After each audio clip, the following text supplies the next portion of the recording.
राज्यातील सर्व समाजाच्या सर्वांगीण विकासासाठी शासन कटिबद्ध, राज्यमंत्री नाईक.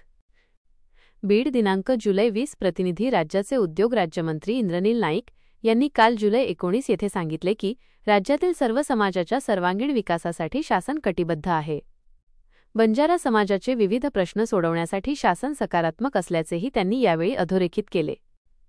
गेवराई येथील भाग्यलक्ष्मी मंगल कार्यालयात माजी मुख्यमंत्री वसंतराव नाईक यांच्या जयंतीनिमित्त गोर बंजारा समाजाच्या वतीने आयोजित एकता मेळाव्यात ते बोलत होते.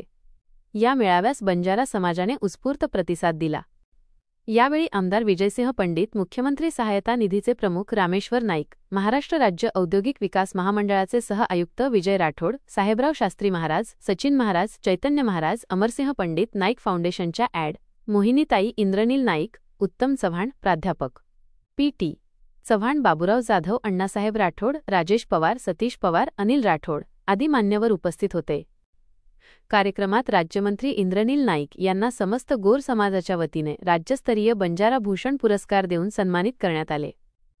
तसेच राज्य लोकसेवा आयोग, 10वी, 12वी आणि अभियांत्रिकी यांसारख्या विविध क्षेत्रांत प्रावीण्य मिळवणाऱ्या गुणवंत विद्यार्थ्यांचा सत्कार राज्यमंत्री नाईक यांच्या हस्ते करण्यात आला. याप्रसंगी अमरसिंह पंडित, उत्तम चव्हाण, पी.टी. चव्हाण, रामेश्वर नाईक, साहेबराव शास्त्री आणि ॲड. मोहिनी नाईक यांनी आपले विचार मांडले. कार्यक्रमाची सुरुवात माजी मुख्यमंत्री वसंतराव नाईक यांच्या पुतळ्यास पुष्पहार अर्पण करून अभिवादन आणि दीपप्रज्वलनाने झाली. उत्तम चव्हाण यांनी प्रास्ताविक केले तर राहुल गिरी यांनी सूत्रसंचालन केले. गेवराई एमआयडीसी संदर्भात लवकरच बैठक. याप्रसंगी बोलताना उद्योग राज्यमंत्री नाईक यांनी गेवराई एमआयडीसी संदर्भात लवकरच बैठक घेण्यास पुढाकार घेण्याची ग्वाही दिली. तसेच गावतांड्यांवर शासनाच्या विविध कल्याणकारी योजना पोहोचवण्यासाठी शासन प्रयत्नशील असल्याचेही त्यांनी सांगितले.